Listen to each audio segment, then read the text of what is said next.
Welcome to a new video. In today's video, as you've probably seen from the title, I'm going to cover with you my deck profile of Shaddolls. Now, Shaddolls is basically the first deck that come to mind, at least in my mind, when I hear the fusion mechanic. Because this deck is so, or should I say archetype, is so well known and so well beloved, which is really, really awesome. I really have nothing much else to say beside that, beside the usual thing that if you want to help the channel, please consider subscribing. It really helps a lot, but that's pretty much it. I don't want to linger any longer. So let's jump right into the Shaddoll deck profile that I made for you guys. Alright, so let's jump right into the list itself. And to start things off, I'm going to start with the three of most important Shaddoll monsters, which are 3 copies of Wendy, 3 copies of Skomata, and then the double copy of Ariel. These are the 3 most important Shaddoll monsters, are the ones that are basically the core of the deck.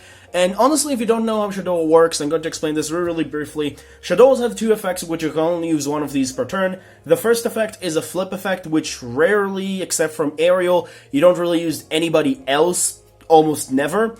And the other effect, which is the effect that matters, that triggers when you use fusion spells, or just in general when they're sent to the graveyard by a card effect, that is not a cost, they're getting a particular effect there.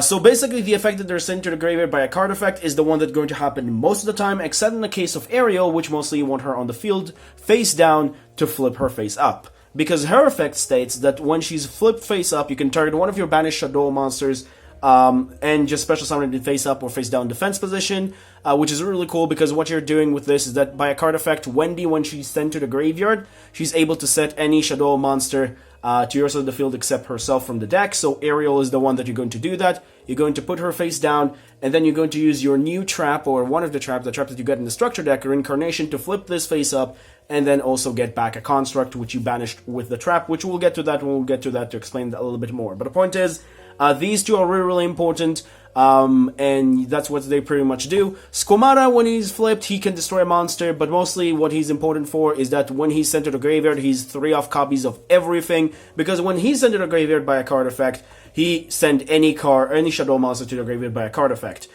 which is absolutely awesome because you can, actually, not any Shaddoll monster, you can send any Shaddoll card, my mistake. You can send even the spells and traps, but most of the time, you use this to send a Wendy. Wendy will then essentially set this, and there you go. And Wendy by herself can also trigger that, but it's really cool. This is 3 off of everything, which is absolutely ridiculous. And then Ariel also have the triple DD Crow effect, which is really important. That's why you run it at 2, because in this particular meta, this does come up a little bit more, but that's mostly what they do. You use Skomata to be everything, Wendy to set this, and this to be flipped up with the effect of the trap, which is pretty much what you like to do in the deck for the most of the combos. But that's for the important ones, and then for the other 4 that I like to run double Hedgehog, 1 Beast, and then the 1 copy of Dragon. These are just your other Shaddoll names that are just like good to have in the deck. Dragon is pop for spells and traps, which is important to run at 1.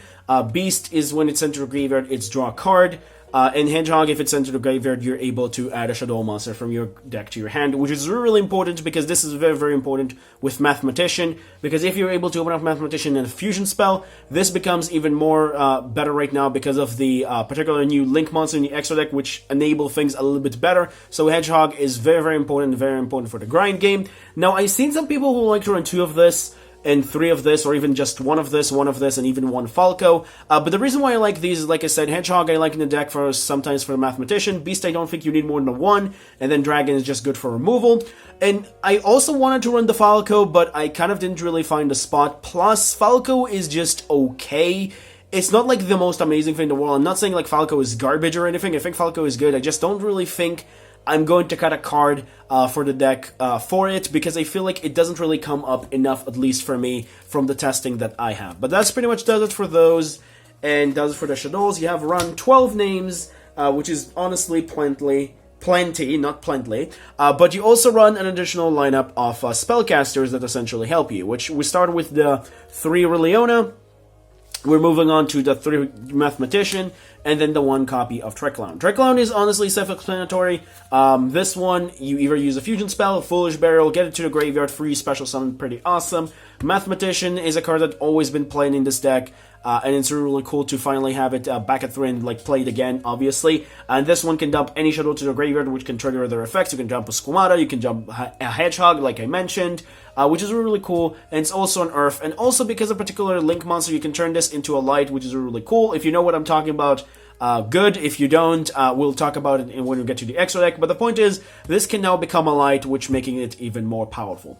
In the case of Leona, well, this one is honestly a very expensive card. I would not say like super expensive because it's not like $10 a copy. I think it's not like super crazy. But in my opinion, Leona is important because Leona able to fetch to your hand a fusion spell, which is this Majesty's Invocation, or become an extender, which we'll get to that when we get to the spells. But the point is, she's able to fetch your fusion spell on normal summon, just like the Alistair, but you don't run the Invocation lineup and everything, you run it more into Pure, which I like even more.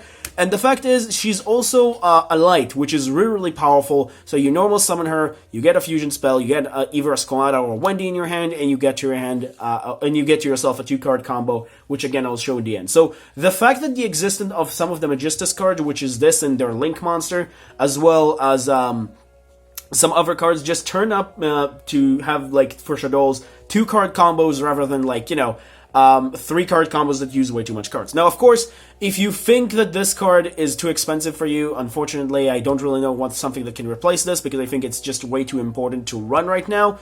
But it is what it is, and also a Schism is already expensive, so if you already have Schism and you paid for that, this should not be so much of a payment for you. But, like, I get it if these are a little bit too expensive, but I think they're important if you love the deck very, very much and you want to play it as pure as possible.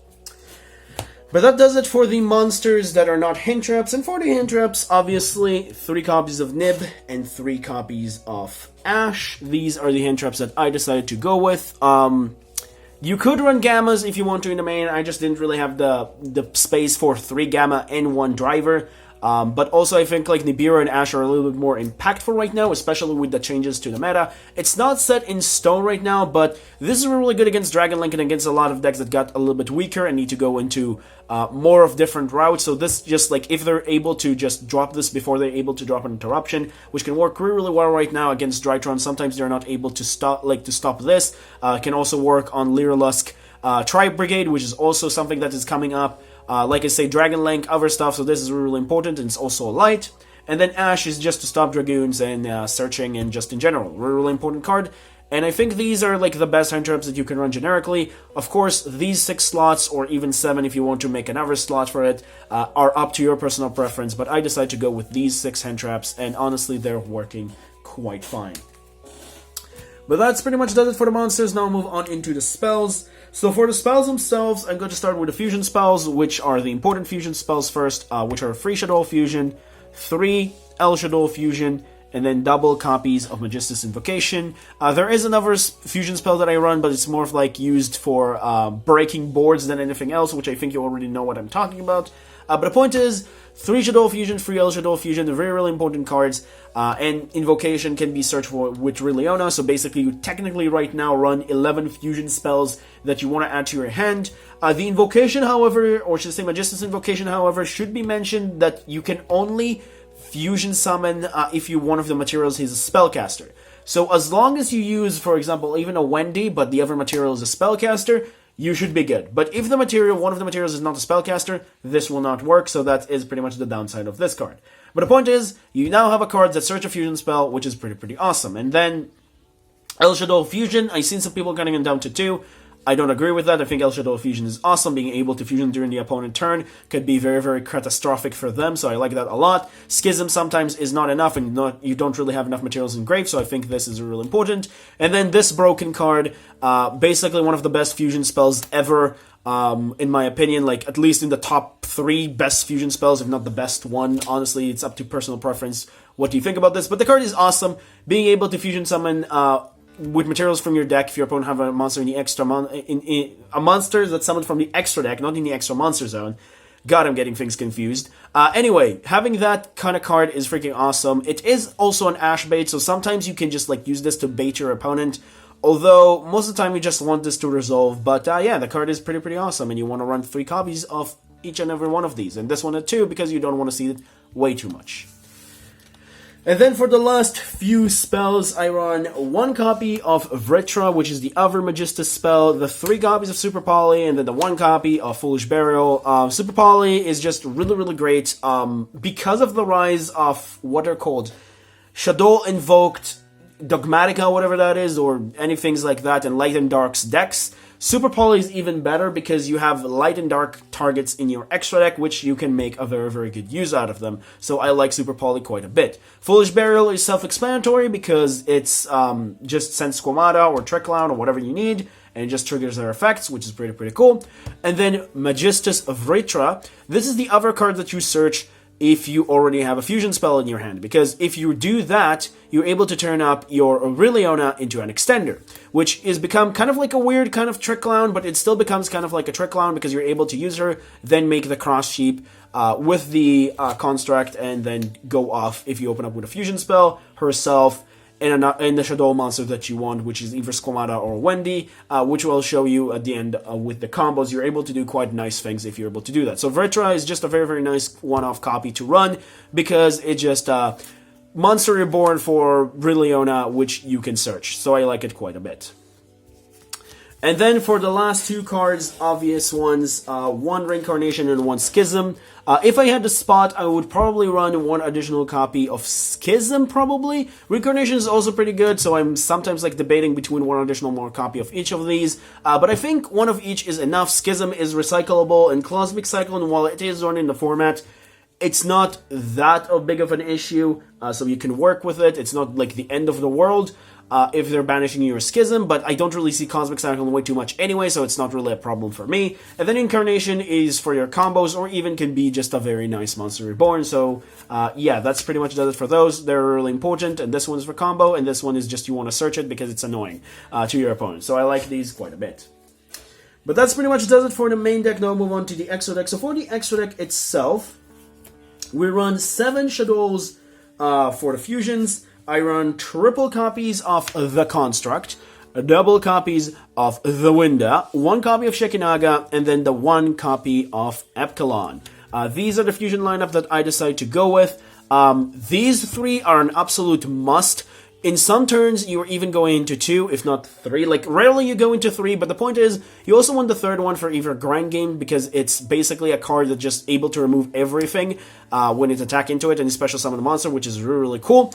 And also, basically, it's also able to kind of like dump for you more resources to the graveyard, which is really, really cool.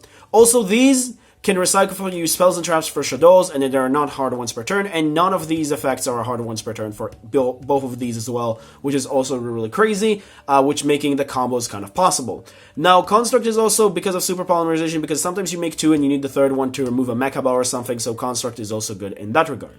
Winda, an off-switch button. I don't really think I need to explain that one. This one is pretty self-explanatory. Shekinaga is because I'm seeing zoos a lot, and I just want to also deal with zoos. And then Epsilon, just a great card. Epsilon, if you think you want a second Epsilon and not a Shekinaga, you're more than welcome to cut the Shekinaga and just run a second Epsilon. But I like to have the diversity in my extra deck. And one thing to mention, that Epsilon is the only first Shaddoll extra deck monster to have both of her effect as a hard once per turn, which is kind of like crazy because her search effect in the graveyard is a hard once per turn, and also the the kind of like infinite impermanence or effect Valoric effect is also a hard once per turn, so that's kind of cool. But that does it for the Shadolls, and then for the last fusion monster I like to also run 1 Starving Venom Fusion Dragon, which you also seen probably from, the list from the side, but I like to run 1 Starving Venom. It's a super poly target, it's pretty much makes sense. You can wipe up the entire field, which is pretty stupid. And then for the other monsters, which are Link monsters, 1 copy of Artemis, 1 copy of Gravity Controller, 1 copy of Cross Sheep, 1 copy of IP Masquerena, 1 copy of Unicorn, 1 copy of Boral Sword, and then the 1 copy of Underworld Goddess for my extra deck. Now, for my extra deck specifically, these 5s are a must-off. These 2 are more of like open up options for whatever you need. But the point is, This is the card that I mentioned that you can turn Mathematician into, because it's only require 1 level for lower spellcaster. Sure, it is not going to do anything, but it is a light, so that's really cool. Gravity Controller, useful for removing stuff or for turning your construct in the extra monster zone into this, and then getting her effect and removing her off the field to make Aerial and Incarnation possible. So I think this is really cool. Cross Sheet, because you have a fusion deck, you can take a lot of advantage out of this, which is really cool.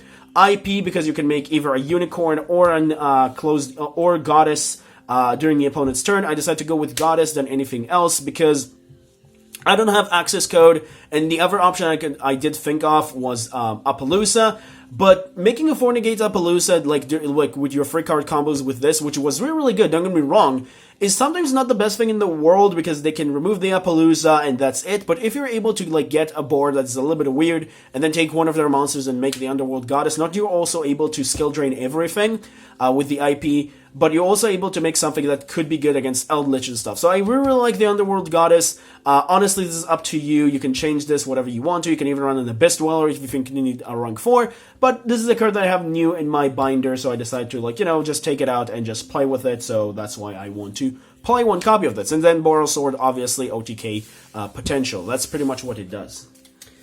But that does it for the extra deck, and now for the side deck, which I'm going to say right now, side deck is up to personal preference. You can do whatever you want specifically. But for my side deck, you actually will be surprised what I run. I run triple copies of Artifact Lancia, triple copies of Gamma, 1 copy of Driver, and then the 1 copy of El Shaddoll Wendigo for my monsters in the side deck, which I'm going to explain.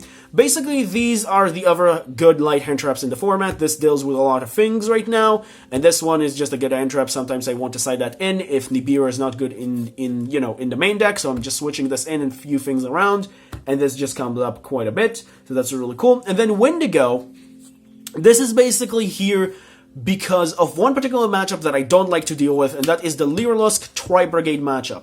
Now, this card is not amazing, I get it. Like, the card is not really that good. But the fact that I have now a card in the extra deck, that, like, I can switch a card in the extra deck to, like, normal summon something and then, like, make this by taking their barrier statue is actually really, really crucial, because it's really, really annoying to deal with that, because they can just, like, lock you. So I really, really like this because of that option, so that's why I'm running that, and it's turning also your Super Polys into Dark Ruler No Mores of sorts, so that's why I like this. If you want to, you can always cut this and run something else, but I think respecting the Lyrlusk Tri-Brigade matchup is important, and that's why I like to run this card. And then for our spells, I run triple copies of Dark Ruler No More, double Cyclone, 1 Harpy Feather Duster, and 1 copy of Red Reboot, Dark Ruler, Break Boards, Cosmic Cyclone and Feather Duster just remove during your turn or whatever, and then Red Reboot to just turn off trapped decks in general if you're able to go against Eldritch and draw this card, so that's really, really cool for that. But that's pretty much does it for the side deck and does it for the list itself. So that's pretty much it for the list. Honestly, I'm hoping I didn't really talk way too much, but sometimes I like to do that.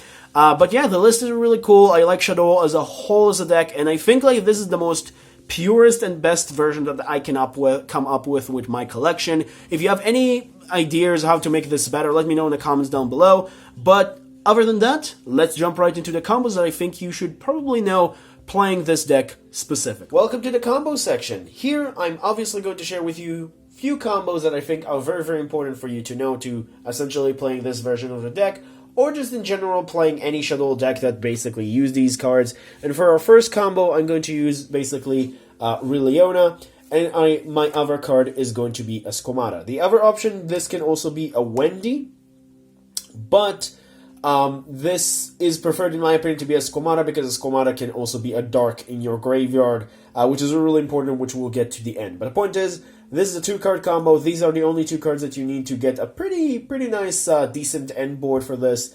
But now, without further ado, let's jump right into it. So starting things off, we're going to normal summon the Riliona. Riliona is going to grab to our hand the fusion spell for our archetype, which is the Magistus Invocation.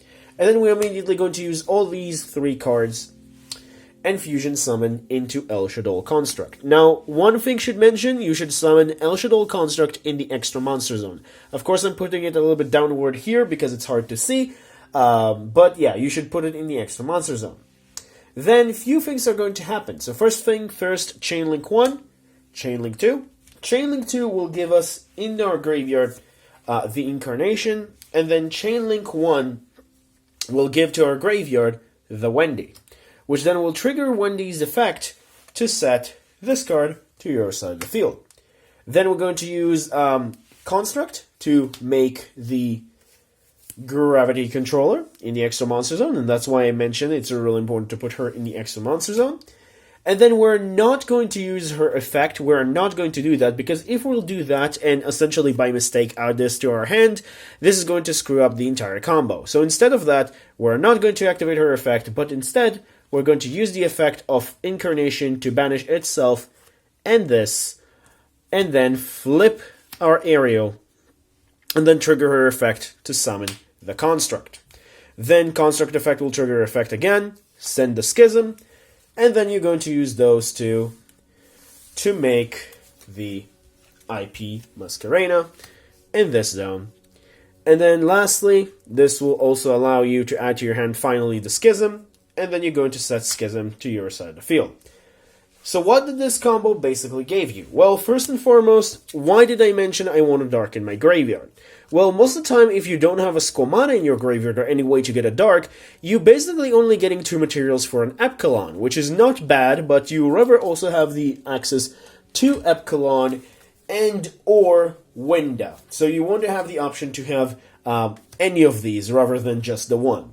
Secondly, you also have the access to a Unicorn by using these two during the opponent's turn, which is a spin. So that's really, really cool and very, very nice. So you have an interruption with this, and you also have either an Epsilon or a Wenda, depending on your graveyard and depending on what you want specifically, rather than also having like 3 additional cards in your hand, which is pretty, pretty powerful. But that's pretty much for it for the first combo. Let's move on into the second combo. So now for the second combo. And for the second combo itself, it's basically going to end you in the same way as the first one, but unlike the first one, you're going to use 2 other cards to achieve this end board. And for that, we're going to use our other starter, which is Mathematician, and any fusion spell. The only difference between this and the first combo is that if you open up with a Shaddoll fusion spell, you'll be able to end with this in your hand during the end of the turn. But for the most part, it's kind of strive to be the same thing. So let's get started with this. So starting things off, we're going to normal summon Mathematician, and we're going to dump to our graveyard the Hedgehog, which will allow to add to our hand the Squamata. And that is one of the reasons why I said Hedgehog is really important, because Hedgehog is a card that you sometimes want to dump with your Mathematician. Then we're going to use Mathematician, because it's a level 4 lower spellcaster, to turn it into an Artemis, and because it's a light, and now we'll have the cards in our hand, we're going to use El Shaddoll Fusion, Squamata, and Artemis, and then turn them all into an El Shaddoll construct once again. We're then going to use the effect of Squamata as Chainlink 1, and then Constructs as Chainlink 2, so sending Incarnation to our graveyard, then sending the Wendy to our graveyard, and then triggering Wendy's effect to set the Aerial just last time.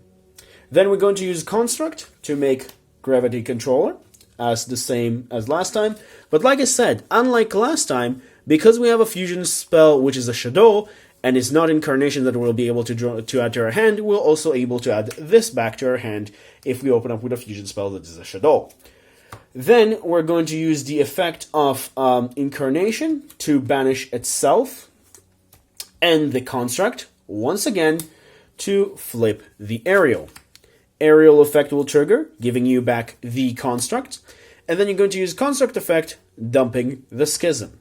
And then once again, you're going to turn these two into an IP Masquerena, and then add back the Schism to your hand, which you will then be able to set to your side of the field, giving you, once again, the option during the opponent's turn, summoning the Unicorn, and then either an Apkalone or a Wenda. Basically the same thing as last combo, but just a little bit different, and also kind of like important to know, because, you know, sometimes you open up with Mathematician and a fusion spell, and not really Leona and a Shaddoll monster.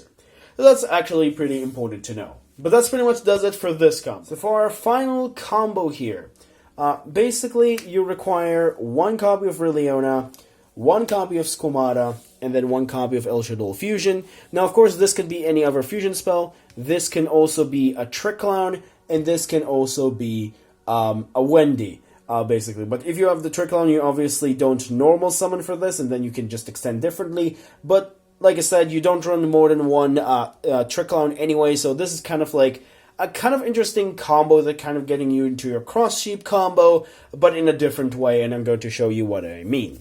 So now let's get started. So starting off, we're going to normal summon the Releona, obviously, and then we're going to use our effect to add the Vritra, and then we're going to use the fusion spell immediately with the Squamata, sending them all 3 into the graveyard to make our El Shaddoll construct. And for this particular combo, you don't need to summon her in the extra monster zone. Then we're going to use the effect of Construct Chainlink 2, Chainlink 1. Honestly, it doesn't really matter, but for this particular case, it doesn't really matter. We're sending the Wendy, and then we're going to send the Incarnation. And then we're going to use the effect of Wendy to set the Ariel. Then we're going to use the Vritra in our hand to turn Releona in kind of like a mini Trick Clown. And then we're going to use Releona and Construct to summon a cross sheep. Then what we're going to do is that we're going to banish the Incarnation with the Construct, per usual, to flip the Ariel. Triggering Ariel's effect to summon back the Construct in defense position. Triggering up cross sheep effect and Construct effect to Chainlink 1, Chainlink 2. Chainlink 2 will give you any one of your level 4s that you prefer, or any monsters that you prefer. In this particular case, I like to go mostly with a level 4, which can be a Squamata, and then you can dump a Schism. Now, depending on your extra deck and the cards that you want to run, you can run different things, like making all of these 4 into a 4 Negates Appaloosa. You can even turn these 2 into Abyss Dweller if you prefer to run that, and then these 2 into something else. I don't know, depending on your extra deck, depending on what you like to run, but I like specifically to do is just turning these 2 into an IP Masquerena, giving me back the Schism, setting it to my side of the field, and then giving me the option to summon during the opponent's turn the Goddess by using 1, 2, 3 from my side of the field and then 1 for my opponent, as well as also have the Schism as a way for interruption to either summon the Epsilon or summoning the, the Winda. I don't know why I forgot the name for a second. But the point is, this is pretty much what it's allowing me to do during the opponent's turn, which is kind of cool. Now, one thing I should mention, and I should probably move this because of the glare, one thing I should mention is that if you summon the Winda during the opponent's turn and you still have this, you would not going to use his effect again, because if you're going to do that under his arrows and you're going to special summon, you will not be able to summon Goddess with the IP. But if you're going Epsilon, you can always just like revive back a Releona and grab another fusion spell for next turn. But that's pretty much does it for combo number 3 and does it for all 3 combos. Honestly, it's up to you, depending on, of course, for this combo specifically, what do you want to do with your cross sheep and 4 monsters. But this is what I like to do specifically right now. And I just really like Goddess, and I just like want to play with her. But again, like I said, you can always just make a 4 Negates Appaloosa. You can always just do something else crazy if you feel like it. But this is what I like to see. But that's pretty much does it for the combos. Now let's move on into the next deck choices. Alright, so for the next deck choices, we have 4 options as usual, and you're more than welcome to vote on one of them to basically ask me which one of those you want to see next week. And for the 4 options that we have next week are Dual Avatar, are FA, Vendred, and a one that I'm really happy because of the card coming off the list, and that is Buster Blader. So these are the 4 options that I want to do next week, which I will be very happy if any of them will be chosen, because I like all of these 4 decks. I like actually a lot of decks generally, but let's be honest, all of these 4 decks, choose whatever you want to see in the next video, and that's pretty much it for that. So yeah, that pretty much does it for the video as a whole, and you know, I hope you enjoyed this. Honestly, this deck is really cool, and I love it quite a bit, and I understand why people really like Shaddoll, because Shadolls are just a concept of the story is awesome. The deck as a mechanic is awesome. It just revived the fusion mechanic as a whole, which I really liked. But that's pretty much it. So if you enjoyed, don't forget to like and subscribe as usual. Remember, creativity is the key of this game. Have a good day, stay safe, and I'll see you in the next video. Bye-bye.